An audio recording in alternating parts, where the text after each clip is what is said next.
apresentar aqui.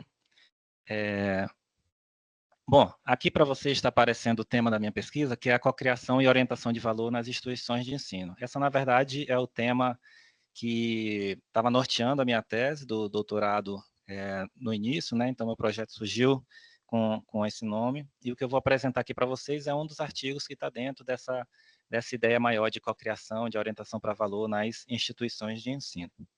Então, o artigo que eu vou apresentar, ele Can Value Orientation Reduce Value Co-Destruction and Enhance Competitive Advantage? Então, eu estava investigando o impacto da co-destruição de valor, que é um tema mais recente, e se eu consigo mitigar esse problema de co-destruição com a orientação para valor, que também é uma orientação estratégica mais recente que está surgindo agora.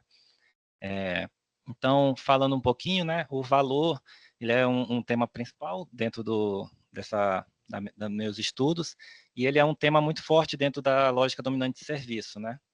A cocriação de valor é um axioma dentro da lógica dominante de serviço, que tem ganhado muito destaque nas últimas décadas. Mas esse destaque tem sido com um certo viés da gente sempre pensar o lado positivo, que é o valor sendo cocriado.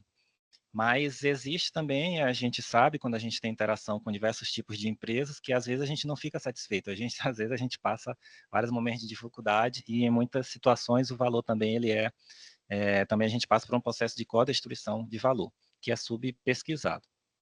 Então, a gente tem uma carência dupla de estudos, justamente que pesquisem essa área de quando as experiências são ruins, quando a gente tem uma situação de co-destruição de valor, e a gente também tem uma carência de outros tipos de pesquisa em outros tipos de orientações estratégicas, né? A orientação estratégica para o mercado, ela tem um número grande de pesquisas, e aí quando você vai ver orientações estratégicas voltadas para a marca ou para a inovação, já são um número reduzido de pesquisas, e a orientação estratégica voltada para valor, por ser mais recente, a gente teve alguns trabalhos sendo apresentados aqui no Congresso em relação a isso, também são mais emergentes ainda e carecem de mais estudos.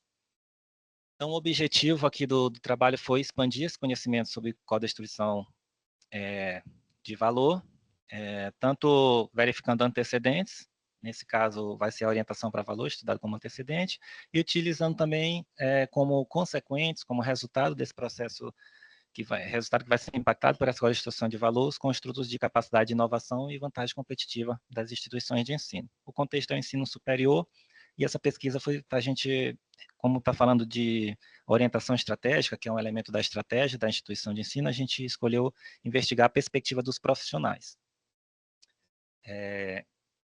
Então, ela contribui avançando no entendimento tanto dos campos teóricos que deram base, que é SD, a lógica dominante de serviço e a teoria da prática, e elas vão tratar da co-destruição de valor como um erro na integração de recursos ou como uma prática inesperada, que não era esperada pelos atores.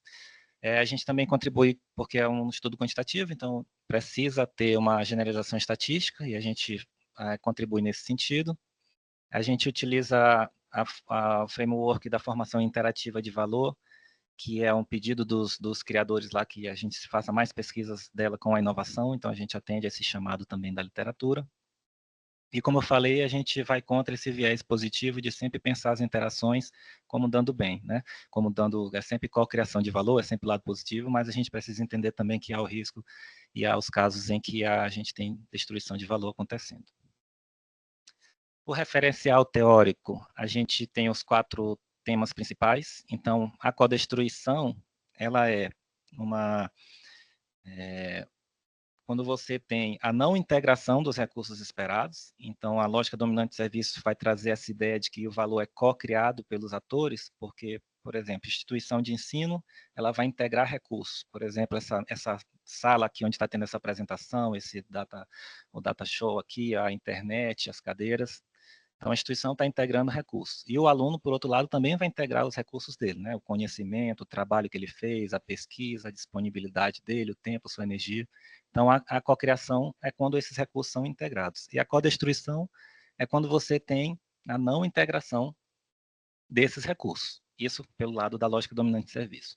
Pelo lado da teoria da prática, a codestruição de valor ela acontece quando os atores eles se comportam de uma forma não esperada, que não estava de uma forma que não era esperada pelos outros atores. Então, a gente, quando professor, a gente espera que o aluno chegue, que ele seja bem-humorado, que ele participe, que ele faça contribuições, como a gente tem feito aqui ao final das apresentações, mas muitas vezes o aluno, ele escolhe ficar calado, ele escolhe não colaborar, ele escolhe não integrar o conhecimento que ele tem na sala de aula. Então, é interessante entender por que isso acontece, porque é uma coisa que a gente verifica, né, no dia a dia da nossa atuação na área da educação. A orientação para valor como falei, é um conjunto de guias e normas que vão guiar todas as decisões ali de marketing e de atuação da instituição, para que essas decisões sejam consideradas tomando como base a geração de valor para o seu consumidor ali, né? No caso da instituição de ensino dos alunos. Então, é muito comum se utilizar os exemplos da orientação, por exemplo, para a marca, com a Apple, trabalhando muito bem ali a sua marca, ou empresas como a 3M, que trabalhavam muito a inovação, e a gente tem essa orientação agora mais atual, que é voltada para o valor do cliente, do beneficiário. As capacidades de inovação já vem aí puxando a literatura das capacidades dinâmicas, vai ser uma capacidade de você responder a mudanças e se atualizar, lançar novos produtos. E a vantagem competitiva também já vem aí bastante consolidada na literatura, a gente usa o Barney e Hurley e outros autores já bastante sedimentados aí, e é a capacidade de você propor, fazer proposições de valores únicas que seus competidores não conseguem copiar, e assim você consegue se destacar no mercado. O nosso modelo, falando um pouquinho acelerado, aí eu lembro de desacelerar um pouco. O nosso modelo teórico é o que está em tela, a gente tem a codestruição central, né, formada, na verdade é um construto de segunda ordem, mas é refletivo por comportamentos de interação e de compartilhamento de informação, né? É o construto que foi colocado, faltou agora o autor na cabeça, perdão. Mas ele vai ser influenciado pela orientação de valor numa relação negativa, então quanto mais seus funcionários forem mais orientados a valor, menor vai ser o seu comportamento de codestruição de valor na instituição, tanto de alunos quanto de funcionários. E essa relação da codestruição de valor com a inovação e com a vantagem competitiva também vai ser inversa. Então, se você tem muita codestruição de valor, se você tem mais codestruição de valor, você vai ter menos inovação e menos vantagem competitiva. E, por fim, uma relação entre capacidade de inovação e vantagem competitiva, já bastante sedimentada na literatura, que se você tiver mais uma relação positiva, se você tiver mais capacidade de inovação, você vai ter mais vantagem competitiva. A metodologia, falando rapidinho, foi uma pesquisa quantitativa, descritiva, dados primários, corte transversal. Nós entrevistamos profissionais da educação que interagem com alunos, então não foi só professores, mas também você trabalha numa biblioteca e interagir com alunos, você poderia responder. A amostragem foi não probabilística, por acessibilidade. Uma survey com 47 itens foi aplicada, 32 itens para mensurar os construtos, e tivemos controles e demografia também 13 itens, com 2 itens de controle populacional, e foi aplicado os padrão de análise por equações estruturais que a gente tem hoje em dia. Pode avançar. Então, um pouquinho aqui da demografia das respostas, caso alguém queira fazer algum comentário no final, é sempre bom, né? Então, a maioria foi de professores, a maioria recebendo um salário de mais de 7 salários mínimos brasileiros, a maioria deles com PhD. Então, a gente vê aqui que eu tive um recorte muito grande de professores universitários de universidades federais brasileiras. Eles foram a maioria a responder o questionário. 88% de instituições públicas, né? E com bastante experiência, 85% deles, aí 84% com mais de 5 anos de experiência. Aqui eu tenho alguns dados de validade convergente, não tivemos problemas, né? A única problema que a gente teve foi no construto de orientação para valor, pode ser um comentário que a gente vai fazer ao final da apresentação, e talvez ele careça de escalas mais precisas e que não tem um problema de conceituação com o pessoal da educação. A gente teve um alfa de Cronbach baixo, mas ele passou na confiabilidade composta. Aqui a validade discriminante do HTMT também, todas as relações ficaram igual ou abaixo de 0,85. Como eu tive um construto de segunda ordem, essa é a validade interna do construto de segunda ordem. aqui a validade discriminante agora, levando em consideração o construto de segunda ordem. Se tiverem alguma dúvida ou quiserem perguntar depois, ao final da apresentação, a gente pode voltar. E esses foram os resultados, né? Pode avançar, que aí eu tenho o desenho do modelo. Eu não sei se a resolução está boa para o pessoal na internet. Mas as hipóteses foram validadas, então a gente tem, de acordo com as relações que foram propostas, né? Então a relação da orientação com o valor, acho que a outra está melhor para o pessoal. Isso.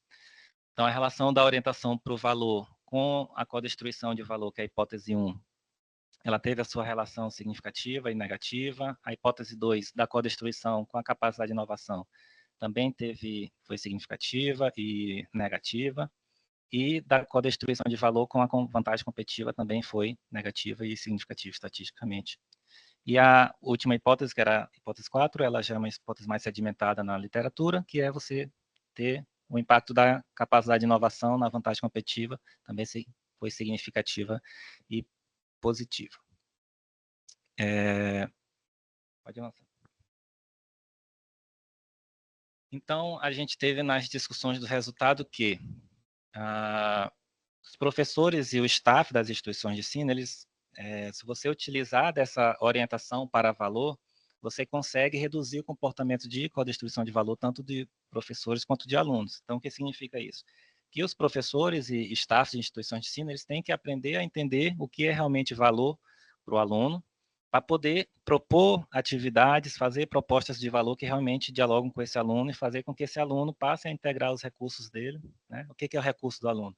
É conhecimento, o vínculo emocional que ele cria com a instituição, né? O engajamento.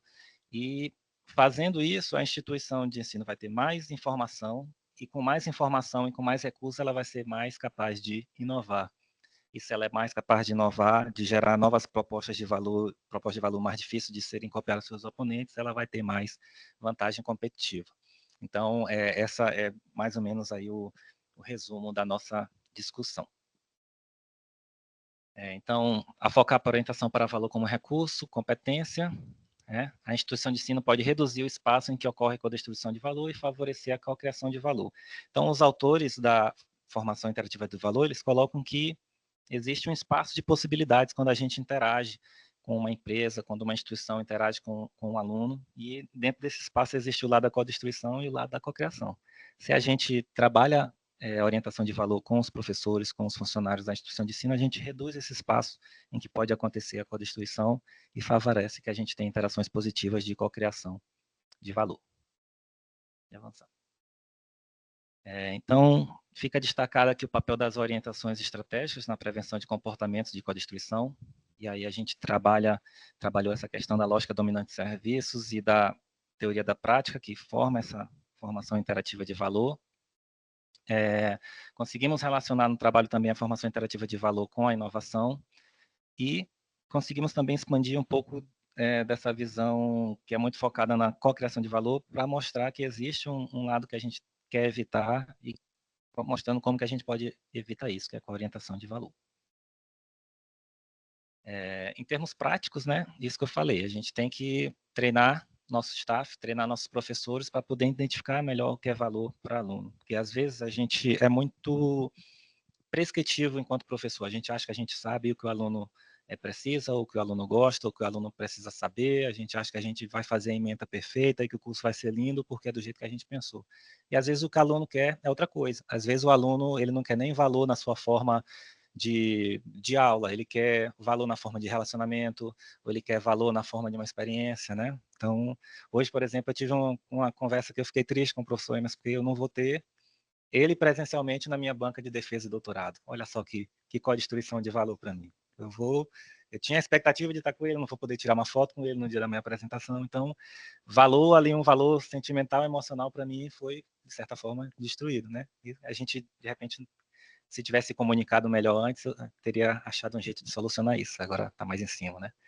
Mas é importante a gente entender para o aluno como é que valor pode ser diferente para cada tipo de aluno, para cada segmento, e propor dentro das nossas atividades, ao interagir com eles, levar isso em consideração.